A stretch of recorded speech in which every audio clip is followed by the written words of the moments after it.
오늘 본문 27절에 하나님이 그들로 하여금 이 비밀의 영광이 이방인 가운데 얼마나 풍성한지를 알게 하려 하심이라. 이 비밀은 너희 안에 계신 그리스도시니 곧 영광의 소망이니라 했습니다.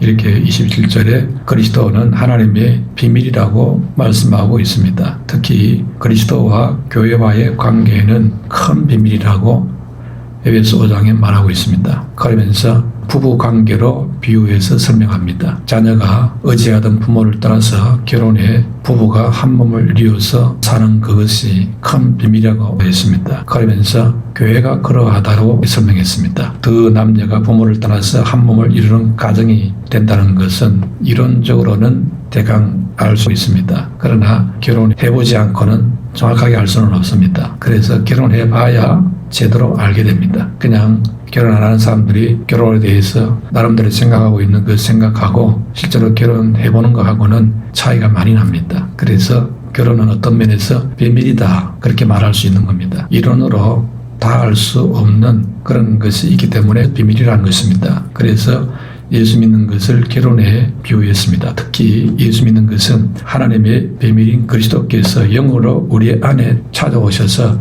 여기에 임재해 주시는 것입니다. 그렇기 때문에 그리스도께서 영으로 우리와 교제함으로 영적인 체험이 일어납니다. 즉 하나님의 임재를 체험하게 됩니다. 그래서 성경은 주로 하나님을 인격적으로 만나는 사건들을 많이 기록하고 있습니다.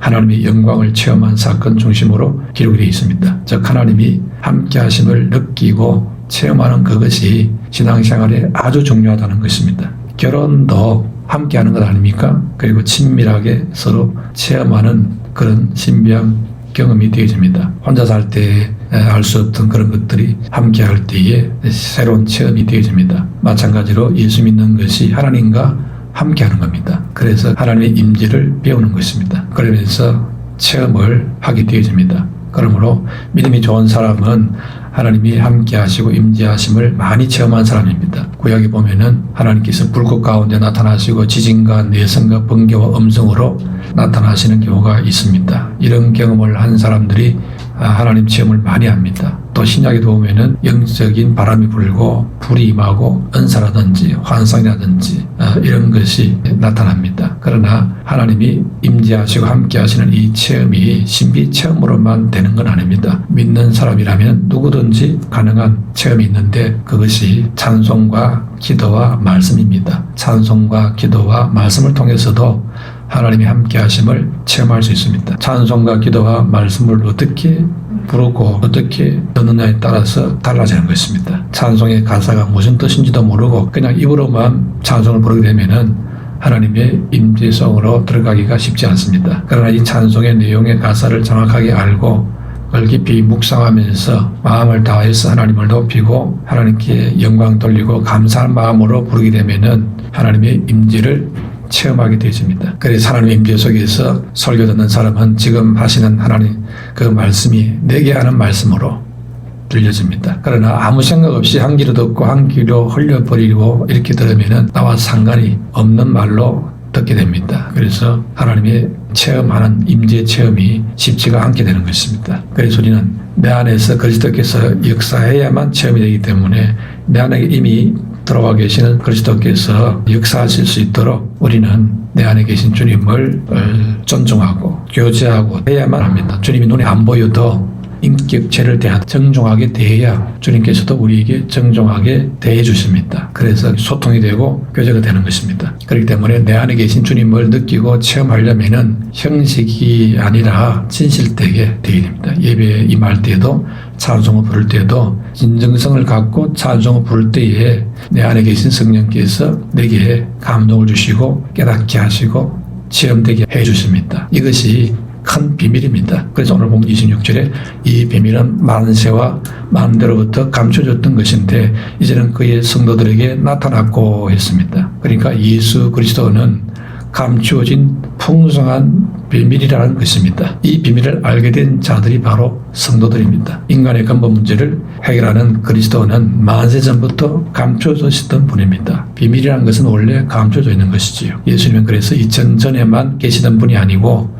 오히려 창세 이전 태초부터 이미 계셨던 분입니다. 그래서 요한복음 1장 1절에 태초에 말씀이 계시니라, 이 말씀이 하나님과 함께 계셨으니 이 말씀은 곧 하나님이시니라 했습니다. 그리고 이 말씀이 누구냐? 요한복음 1장 14절에 말씀이 육신이 되어 우리 가운데 거하시며 우리가 그의 영광을 보니 아버지의 독생자의 영광이요 은혜와 진리가 충만하더라 했습니다. 그러니까 태초에 계셨던 그 말씀이 바로 아버지의 독생자라는 겁니다. 하나님에게는 한 분밖에 없는 아들이시라는 겁니다. 그분이 바로 태초에 계셨던 말씀이라는 것입니다. 그러니 예수님은 태초에도 계셨던 분이라는 것이고 말씀으로 계셨다는 것입니다. 또 골로새서 1장 15절에는 그는 모든 피조물보다 먼저 나신 이라 했습니다. 그래서 예수님께서는 이미 창세 전부터 계시다는 것입니다. 그런데 이 예수님이 사람들에게는 비밀의 베일 속에 가려져 있는 분이었습니다. 그래서 구약 성경에는 그리스도가 나타나기는 했습니다마는 희미하게 보여졌습니다. 그래서 어떤 때에는 가죽 옷으로, 어떨 때는 여자의 후손으로, 또 성막으로, 유월절 어린 양으로 나타났습니다. 때로는 부모부 속에 사드락 메삭 아벳느고와 함께하는 인자와 같으니 그런 분으로 나타나기도 했습니다. 그런데 도대체 그분이 누구인지 이름도 정확하게 안 나와 있고 그의 이름을 기묘자다, 신기한 분이다 이런 식으로만 소개했습니다. 그런데 예수님 당시에도 마찬가지였습니다. 예수님께서 요한복음 8장 56절에 너희 조상 아브라함은 나의 때에 볼 것을 즐거워하다가 보고 기뻐하였느니라 했습니다. 이렇게 말을 하니까 유대인들이 막 벌떼같이 일어나가지고 난리를 쳤지요. 요한복음 8장 57절에 내가 아직 50도 못 되었는데 아브라함을 보았다 말이 되느냐 이러면서 따지지요. 그러니까 예수님이 요한복음 8장 58절에 아브라함이 나기 전에도 내가 있었느니라 이렇게 말하니까 아주 불을 질러버렸습니다. 사람들이 그냥 막 돌을 들고 요한복음 8장 59절에 돌을 들어 예수님을 치려하였다 했습니다. 그러니 예수님 당시에도 정확하게 내가 하나님께로부터 왔다. 나는 하나님의 아들이다. 나는 창세전에 있었다. 아브라함도 잘 안다.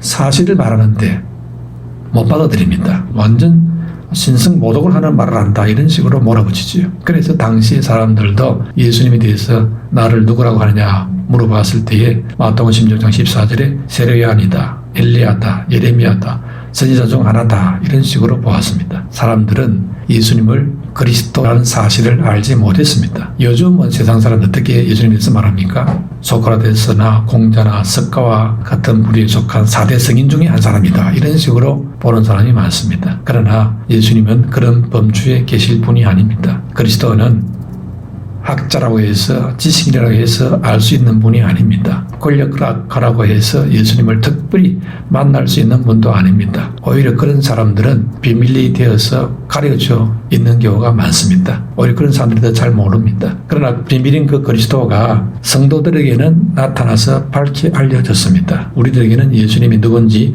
밝히 알려져서 알게 된 것입니다. 그래서 예레미야 33장 3절에 크고 비밀한 일을 내게 보이라 했습니다. 간절히 기도하면은 하나님이 크고 비밀한 것을 가르쳐 준다는 겁니다. 그러면은 크고 비밀한 그 비밀의 핵심이 뭐냐? 예수님이 그리스도라는 겁니다. 그래서 그리스도 안에는 지혜와 지식의 보화가 감춰져 있다고 했습니다. 골로새서 2장 3절에도 그 안에는 지혜와 지식의 모든 보화가 감춰져 있느니라 했습니다. 그리스도는 지혜의 보고가 됩니다. 그분 안에는 온갖 지혜와 지식과 부하가 다 담겨져 있다 했습니다. 그러므로 좋은 진주를 구하는 장사가 내가 갖고 있는 가장 좋은 걸 다 팔아서라도 좋은 진주를 살 수밖에 없습니다. 바로 예수님이 그러한 분인 줄로 믿습니다. 그리고 그리스도의 소중함을 아는 사람은 그 보화를 얻기 위해서 시간도 물질도 정력도 투자하게 됩니다. 그리스도는 모든 사람이 바랄 만한 우리의 영원한 소망이 되신다고 합니다. 27절에 이 비밀은 너희 안에 계신 그리스도시니 곧 영광의 소망이라 했습니다. 많은 그리스도인들이 숭배하기까지 순종하고 충성하는 이유가 무엇입니까? 그것은 영광의 소망 때문입니다. 예수님이 오셔서 십자가로 인간에게 와 있는 이 사망의 재앙을 종식시켜버렸습니다. 그리고 우리는 이 어마어마한 일을 해주신 예수님을 믿음으로 받아들임으로 성도가 된 것입니다. 예수님이 누군지 우리는 그 비밀을 알고 받아들이게 된 것입니다. 두 번째로 예수 그리스도는 사람을 완전한 자로 세우십니다. 28절에 보면은 우리가 그를 전파하여 각 사람을 권하고 모든 지혜로운 각 사람을 가르치면 각 사람을 그리스도 안에서 완전한 자로 세우려 함이니 했습니다. 예수 그리스도를 전파하고 권하고 우리가 가르쳐야 되는데 왜 가르쳐야 되느냐? 사람을 완전한 자로 세우기 때문입니다. 사람은 기본적으로 그리스도 안에서 완전한 자로 시험을 받아야만 진짜 사람이 됩니다. 안 그러면 불완전한 사람이 됩니다. 완전한 자라는 것은 어린아이가 아니고 성년이 되는 장성한 사람을 말하고 있습니다. 신앙생활을 처음 할 때는 우리가 어린아이 같이 늘 생각하는 것도 깨닫는 것도 부족했습니다. 그런데 그 상태로 머물러 있어서는 안 되는 것입니다. 시간이 흐르고 세월이 흐르면 장성한 자가 되어서 신앙도 성숙해야 됩니다. 그래서 사람은 어른이 되었다 할지라도 모든 면에서 완전한 것이 아니기 때문에 부족함이 많습니다. 그래서 늘 자기 부족함을 채우고 또 온전함을 향해서 더 성장하고 발전해 가야 되는 것입니다. 그와 같이 우리도 믿음과 신앙이 성숙하려면 날마다 새로워져야 되는 것입니다. 그냥 가만히 멈춰 있으면 고이 물이 썩듯이 생명이 유지가 안 되는 것입니다. 그래서 사람이 어른이 되었다 해도 계속해서 성장을 향해 가는 것입니다. 아무리 우리가 성장을 하고 성숙을 했다 하더라도 스스로의 힘으로 완벽자는 될 수는 없습니다. 그래서 우리가 완전해지려면 예수 그리스도를 의지하지 않고는 불가능한 것입니다. 다행히 주님께서는 부족한 우리를 불쌍히 여기시고 완전한 그분 예수님을 우리 안에 들어오시도록 배려해 주셨습니다. 부족한 우리에게 예수님 우리 안에 성령으로 들어와 계시는 것입니다. 그걸 가르쳐서 성령 내주라고 합니다. 그래서 우리는 스스로는 완벽한 자가 될 수 없지만은 예수 그리스도 안에서 완전한 자가 되어지는 것입니다. 그래서 그리스도 안에 있으면은 완전한 자가 될 수 있다는 것입니다. 이게 비밀이라는 것입니다. 세상 사람들은 뭐 주여 주여 찾느냐, 정신 똑바로 차려서 자기 앞가림 잘하고 살면 되는 것이지 이러고 있습니다. 그런데 정신을 똑바로 차려도 앞으로 1시간 후에 일어나는 끔찍한 사고로 자기가 이 세상을 떠나게 될 텐데 그것도 모르잖아요. 1시간 후에 무슨 일이 날지 알지도 못합니다. 그리고 죽고 나면 그 다음에 무슨 일이 일어날지 어떤 세상이 펼쳐지는지 그것도 모릅니다. 중요한 거 다 몰라요. 안 중요한 거는 많이 알고 있습니다. 그래놓고 무슨 자기가 스스로를 책임을 질 수가 있습니까? 그러니 사람이 참 교만하다는 사실을 알 수 있죠. 있는 그대로를 인정을 하고 부족하면 부족합니다. 모자라면 모자랍니다. 이렇게 인정을 해야 되는데 뭐 별로 가진 것도 없고 능력도 없으면서 대단한 자존심을 내세우고 허풍을 떠는데 안타깝게 짝이 없는 그런 모습입니다. 그래서 많은 사람들이 지금도 그런 허풍이 가득 찬 세상 사람들의 말대에 미혹을 받아가지고 삽니다. 괜찮다. 한바탕 잘 놀고 세상 살다 간다. 이러면서 허풍이 말합니다. 그러나 막상 죽음의 문턱에 서서 이제 어둠 속으로 들어가는데 그때도 그렇게 헛소리를 부릴 수가 있습니까? 아닙니다. 헛소리를 못 부리지요. 불안한 겁니다. 두려운 것입니다. 이렇게 사람은 자기 스스로의 힘으로 온전하게 될 수가 없습니다. 그런데 사람에게는 하나님이 영혼을 사모하는 마음을 주시다 했거든요. 이 사람이 영원히 살 수 없을까? 이런 사모하는 마음을 모든 사람이 다 갖고 있다는 겁니다. 그러니까 사람들이 어떻게 하든지 오래 살려고 합니다. 그 노력이 전부 다 영원히 살고자 하는 연장선상에 있는 것입니다. 그래서 사람은 돈이나 명예나 권세나 인기, 세상이 좋아하는 그것으로 진정한 만족 주는 것은 아닙니다. 진정한 만족은 사람을 만드신 하나님께 물어야 합니다. 그분이 말씀할 때에 귀를 기울이고 들을 수 있어야 됩니다. 성경은 계속 그걸 말하고 있습니다. 우리가 예수 믿을 때에 하나님께서 어려운 사람이라고 인정해 주신다고 했습니다. 그게 믿음으로 되어집니다. 우리는 완전한 자가 되기 위해서 노력을 합니다. 그러나 될 수가 없습니다. 그런데 예수를 믿습니다. 그러면 완전한 자가 되어집니다. 그런데 내 지식과 경험과 생각으로는 믿을 수가 없습니다. 그러나 하나님의 약속이기 때문에 믿으라는 것입니다. 그게 선물이라는 것입니다. 예수님을 인간에게 선물로 주시기 때문에 믿기만 하면은 하나님 앞에서 어려운 자로 인정을 받는 것입니다. 그런데 여기서 우리는 바른 믿음을 갖고 있느냐 그것을 점검해야 합니다. 고린도서 13장 5절에 너희는 믿음 안에 있는가 너희 자신을 시험하고 너희 자신을 확정하라. 예수 그리스도께서 너희 안에 계신 줄을 너희가 스스로 알지 못하느냐. 그렇지 않으면 너희는 버림받은 자니라 했습니다. 아주 무서운 말입니다. 우리가 교회 다니고 예수 믿고 신앙생활 한다 해도 우리 안에 예수님이 있느냐 없느냐에 따라서 우리는 진짜도 될 수 있고 가짜가 될 수 있다는 겁니다.